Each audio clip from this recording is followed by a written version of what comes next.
از نور پاک قرآن صبح صفا دمیده. Assalamualaikum warahmatullahi wabarakatuh. Pemirsa MTA dimanapun Anda berada, senang bisa kembali menyapa Anda semua dalam program Lafaz Al-Masih, sebuah program yang akan membahas sabda, nasihat, dan juga fatwa dari pendiri Jemaat Ahmadiyah, Hazrat Mirza Ghulam Ahmad alaihissalam tentang berbagai topik yang terangkum dalam kitab Malfuzat Jilid kedua. Bersama saya Harpan Ahmad dan juga narasumber kita Maulana Dili Sadili Fadal Ahmad. Dalam 25 menit ke depan kita akan membahas satu topik yang sangat menarik tentang persatuan dan saling mencintai. Namun sebelum kita masuk kepada bahasan kita, terlebih dahulu kita sapa narasumber kita. Assalamualaikum Pak Dili. Waalaikumsalam warahmatullahi wabarakatuh. Gimana kabar Pak? Alhamdulillah, Sehat ya? sehat. Ah, Baik Maulana, Siap. tadi sebagaimana sudah disampaikan di awal bahwa tema kita pada kesempatan kali ini adalah tentang persatuan dan saling mencintai. Iya. Sebelum kita masuk kepada bahasan, mungkin terlebih dahulu bisa dibacakan nasihat dari Hazrat Masih Maud alaihissalatu wassalam. Ya. Assalamualaikum warahmatullahi wabarakatuh. Waalaikumsalam warahmatullahi wabarakatuh. Pemirsa MT yang dirahmati Allah Subhanahu wa taala, Hadrat Masih Maud salam bersabda di dalam kitab Malfuzat jilid yang kedua halaman 49 dan 50. Topik yang beliau sampaikan adalah persatuan dan saling mencintai. Beliau bersabda, "Saya telah berulang kali menyatakan tentang persatuan dan saling mencintai di antara anggota jemaat. Dan saya telah mengatakan kepada kalian supaya kalian tetap bersatu dan saling bersahabat. Inilah yang diperintahkan Tuhan kepada umat Islam. Dia telah memerintahkan mereka supaya seperti satu tubuh. Jika tidak, maka mereka akan menjadi lemah dan orang-orang akan mengetahuinya. Orang Islam telah diperintahkan untuk berdiri merapatkan bahu saat sholat berjamaah. Dan hal itu juga berarti untuk memperoleh persatuan. Kebaikan seseorang menembus yang lain seperti aliran listrik. Jika yang ada adalah perselisihan, bukannya persatuan, hal itu pada gilirannya akan membawa keburukan. Rasulullah SAW bersabda, "Kalian harus saling mendoakan yang lain yang tidak hadir. Jika seseorang mendoakan orang lain yang tidak hadir, malaikat berkata, jadikanlah agar doa ini dikabulkan juga untuk kepentinganmu." Betapa indahnya hal ini. Jika doa manusia tidak diterima, maka doa malaikat akan diterima. Saya menasihatkan kalian untuk tidak berselisih di antara kalian. Saya datang hanya untuk dua hal. Yang pertama, kalian harus teguh beriman kepada tauhid. Dan yang kedua, kalian harus menanamkan terus saling mencintai dan memperhatikan. Kalian harus menjalani kehidupan yang tidak lain adalah mukjizat. Inilah perubahan yang terjadi di dalam kehidupan para sahabat Rasulullah SAW. Allah berfirman, "Kuntum a'daan fa'allafa baina qulubikum." Kamu dahulu masa jahiliyah bermusuh-musuhan, maka Allah mempersatukan hatimu. Quran Surah Ali Imran ayat 104. Kalian harus ingat bahwa menjadikan perasaan itu dekat satu sama lain adalah suatu mukjizat. Perlu diingat bahwa sebelum setiap kalian menginginkan bagi saudaranya apa-apa yang dia inginkan, kalian tidak dapat menjadi anggota jemaat saya. Orang macam ini akan menjalani ujian dan akhir dirinya tidak akan baik. Saya akan menulis sebuah buku. Di dalamnya akan dipisahkan segenap orang yang tidak mampu mengendalikan dorongan-dorongan atau emosi mereka. Mereka bertengkar, berkelahi atas masalah-masalah kecil. Misalnya, seseorang mengatakan bahwa ada atlet yang telah melakukan lompatan sejauh 10 yard. Lalu ada orang lain yang mempersoalkan hal itu. Dengan demikian, di dalam diri timbul kedengkian atau permusuhan. Ingatlah, terpisahnya atau hilangnya kedengkian adalah tanda muttaqi. Dan apabila tanda itu tidak akan sempurna, pasti akan sempurna. Mengapa kalian tidak bersabar? Seperti masalah kesehatan, selama penyakit tidak dibasmi, Selama itu pula penyakit tidak akan lenyap. Dari wujud saya, insya Allah akan tercipta suatu jemaat soleh. Apa yang menyebabkan timbulnya permusuhan di antara sesama, yaitu kekikiran, kesombongan, sikap mementingkan diri atau egois, dan dorongan-dorongan emosi. Saya sudah mengemukakan bahwa saya akan menulis sebuah buku dan saya akan pisahkan dari jemaat segenap orang yang tidak mampu mengendalikan dorongan-dorongan emosi mereka dan yang tidak dapat hidup dengan kecintaan serta persaudaraan di antara sesama. Orang-orang yang seperti itu mereka hendaknya ingat bahwa mereka adalah tamu jemaat untuk beberapa hari saja. Selama mereka tidak memperlihatkan contoh yang baik, saya tidak ingin menanggung kecaman atas diri saya akibat ulah seseorang. Orang yang berada di dalam jemaat saya, tetapi dia tidak menyesuaikan diri dengan maksud atau kehendak saya. Dia bagaikan ranting kering. Apalagi yang akan dilakukan oleh penjaga kebun kalau bukan memotongnya. Ranting kering sekalipun hidup berdampingan bersama cabang yang hijau, memang masih menyerap air. Namun air tidak dapat membuatnya subur hijau. Melainkan cabang itu akan melahirkan cabang yang lain. Oleh karena itu, takutlah. Kalian yang tidak mengobati diri tidak akan tetap bersama saya. Dikarenakan saya akan menuliskan semua hal itu di dalam buku, maka saya cukupkan di sini dengan menyebutkan beberapa kalimat bahasa Arab. Malfuzat jilid yang kedua halaman 49 dan halaman 50. Ini cukup luar biasa, penjelasan yang sebenarnya tidak terlalu berat. Ini penjelasan yang bisa dikatakan ringan, tetapi dampaknya sangat sangat luar biasa terhadap kita yang mendengar nasihat yang sangat luar biasa ini. Jadi beliau menghendaki dari setiap orang-orang yang telah mengucapkan baiat di bawah telapak tangan beliau agar menjalin kehidupan kesehariannya antara jemaat dengan jemaat bagaikan satu tubuh. Artinya, kalau dalam tubuh ini ada satu organ yang terluka, maka pasti semua badan akan ikut merasakan nyerinya. Misalnya, kalau di kaki kita ketusuk paku, maka seluruh tubuh akan terasa demam. Nah, jemaah yang didirikan Allah melalui Hadrat Imam Islam ini sejatinya adalah satu kesatuan yang utuh, di mana setiap orang Ahmadi harus saling merasakan, harus saling empati, harus saling punya rasa simpati yang dalam. Jadi beliau menyatakan, kalau ini tidak dilakukan, kalian seibarat ranting kering. Kalau ada ranting kering di sebuah pohon, itu akan mengganggu tunas yang akan tumbuh. Maka tadi beliau katakan, kalau ada ranting kering di sebuah pohon, apa yang dilakukan oleh seorang penjaga kebun? Pasti dipatahkan. Kenapa? Kalau tidak dipatahkan, potensi tunas yang akan tumbuh itu tidak akan terjadi. Maka dengan dipatahkan, maka akan terjadi tunas yang baru yang akan tumbuh.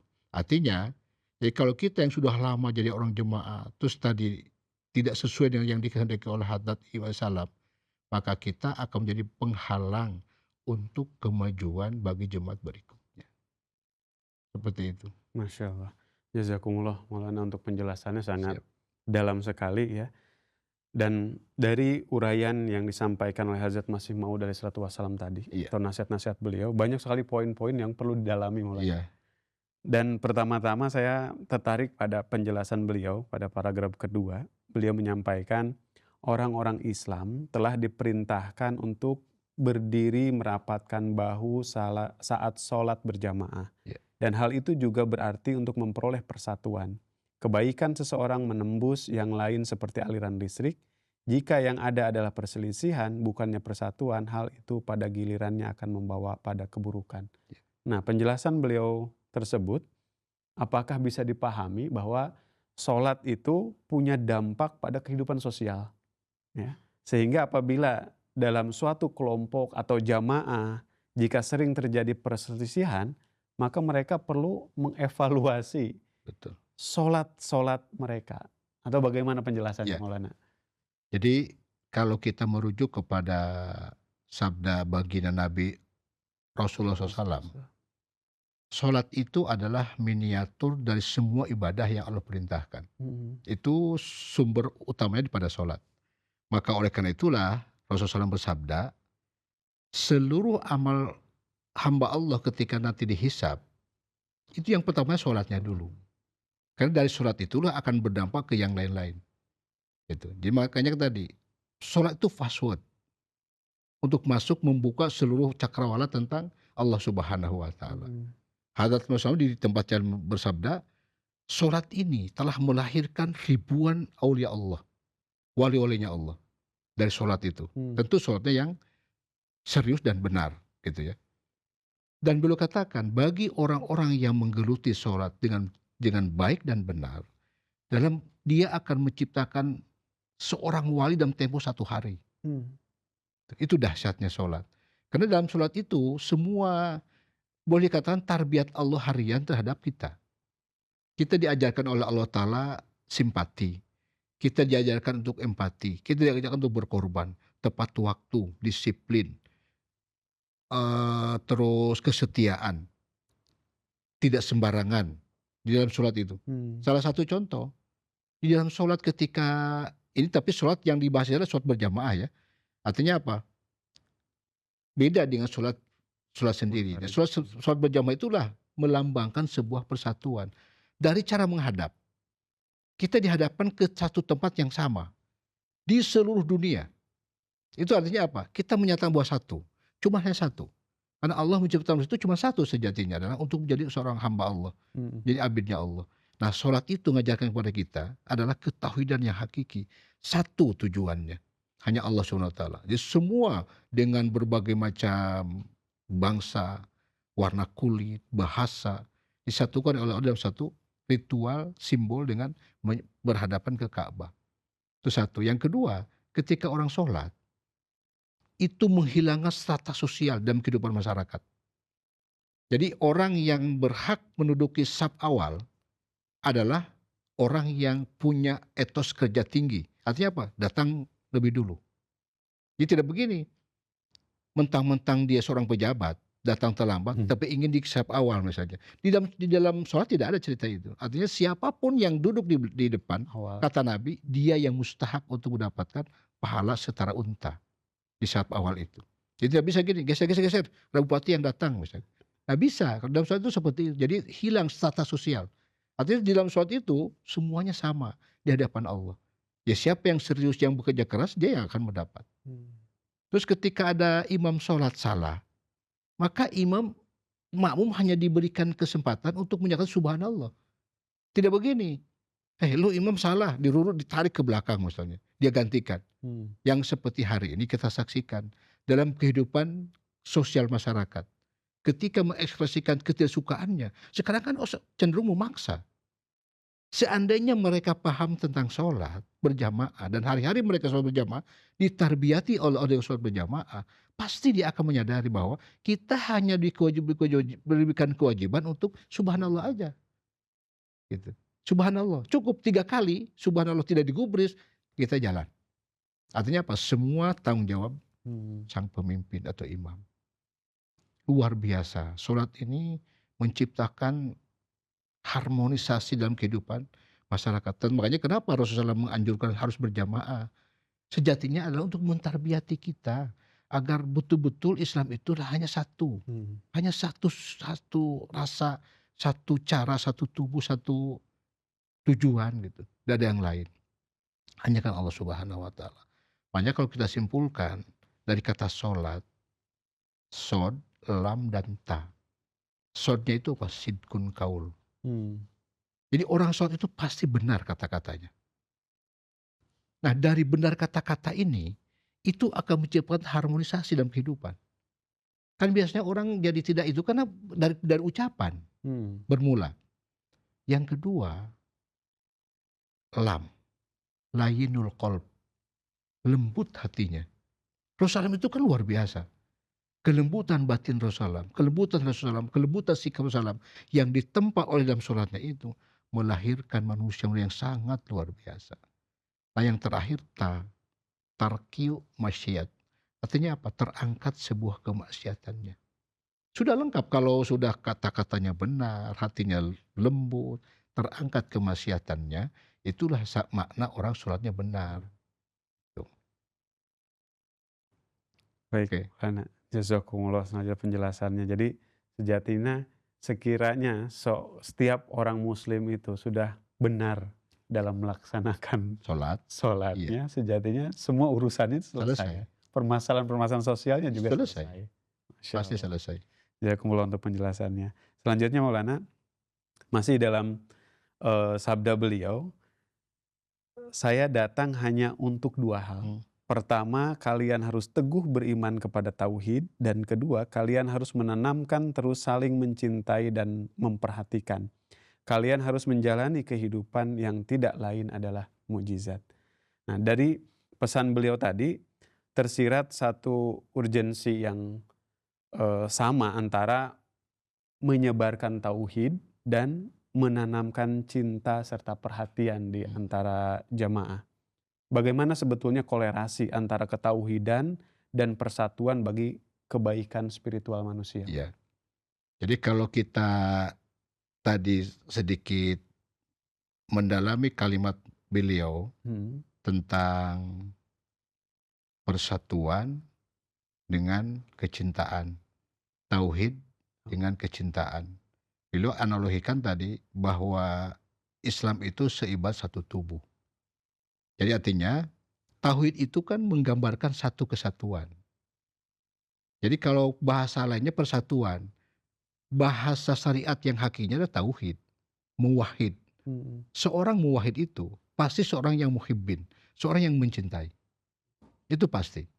Maka oleh karena itulah dengan orang yang bertauhidnya benar, maka insya Allah kecintaan kepada Allah itu pasti benar. Makanya digambarkan oleh Masih Maud itu tadi dalam satu tubuh. Jadi dari berbagai macam organ tubuh, Hmm. hakikatnya cuma satu. Satu tujuannya. Boleh bergerak seperti apa, tapi hanya satu tujuannya. Gitu. Nah, dalam ketauhidan itu, hakikatnya bahasan daripada cinta. Maka Allah Subhanahu wa Ta'ala menggambarkan cinta itu dari 3 unsur. Ada unsur dari kata cinta bahasa Arabnya kan hub. Hub itu kalau bahasa hakikinya kan biji. Hmm. Nah, dari biji ini akan terbit 3 hal. Yang pertama syauq, rasa rindu. Yang kedua uns, selalu ingin dekat. Dan yang ketiga ridho, senang. Nah, orang yang mencintai Allah, dia adalah seorang muwahhid hakiki. Dia orang yang pasti tidak akan pernah tergoyahkan rasa dan jiwanya semata-mata karena Allah Subhanahu wa Ta'ala. Jadi dikorelasikannya oleh Allah Ta'ala antara seorang yang mencintai. Makanya kenapa ketika Nabi Ibrahim salam itu mendidik umatnya agar tidak menyekutukan Tuhan, itu dengan cara yang sangat luar biasa Hmm. menggambarkannya itu. Jadi ketika beliau melihat patung-patung berserakan, beliau babat semua patungnya. Iya. Yang gedenya ditaruh dikalungkan di yang gedenya gitu. Sehingga masyarakatnya mengatakan ini pasti kerjaannya Ibrahim ini. Karena dia yang selalu menentang tentang ketuhanan kita. Hmm. Begitu ditanya, apakah engkau Ibrahim yang Rusak. merusak Hmm. patung ini? Nabi Ibrahim mengatakan, loh, saya kan tidak buat apa-apa. Coba kamu lihat kapaknya di mana? Dikalungkan kamu bodoh kamu ini, kata umatnya. Bagaimana bisa nih dia bisa ngomong? Dia tidak ngomong. Yang bodoh itu kamu. Sudah tahu-tahu tidak bisa ngomong. Kenapa kamu sembah? Gitu. Jadi kemusyrikan itu hakikatnya sebuah kebodohan. Gitu. Makanya dengan ditarik kepada ketauhidan bahwasanya Tuhan itu cuman esa Tuhan itu. Tuhan itu cuma satu, manunggal. Dibahasakannya manunggaling kaulah Gusti. Kita dengan Tuhan itu menyatu. Nah, dalam kesatuan itulah sebenarnya terbit rasa cinta. Karena kecintaan itulah maka Allah Subhanahu wa Ta'ala menggambarkan bahwa Tuhan itu manunggal dalam diri setiap orang. Hmm. Nah, ini yang perlu dipahami oleh setiap manusia bahwa apa korelasi tauhid dengan kecintaan. Tauhid itu nama lain daripada cinta sejatinya. Jadi nama lain daripada kecinta itulah Mhm. seorang yang muwahhid. Dari muwahhid inilah terbit muhib, jadi kecintaan. Mhm. Karena apa? Saya katakan, digambarkannya orang beriman seperti satu tubuh. Dari berbagai macam organ tubuh, sejatinya cuma satu. Jadi setiap yang satu kesentuh, maka yang lain akan merasakan getarannya. Mmm. Gitu. Makanya dikatakan wahid, muwahhid, gitu. Menyatukan semua potensi dalam satu kesatuan. Nah itu akan menimbulkan apa? Gejolak kejiwaan yang disebut dengan rasa cinta. Dari kata muwahhid itu. Gitu. Baik. Orang yang bertauhid, ya pasti Pasti orang orang yang yang memiliki mencintai, rasa rasa cinta. cinta.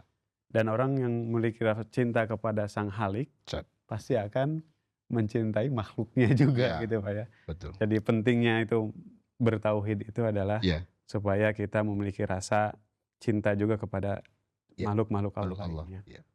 Yang terakhir mungkin Maulana, Yap. karena keterbatasan waktu, Hazrat Masih Maud alaihissalatu wassalam juga ya menyampaikan dalam nasihat beliau tadi, saya tidak ingin menanggung kecaman atas diri saya akibat ulah seseorang.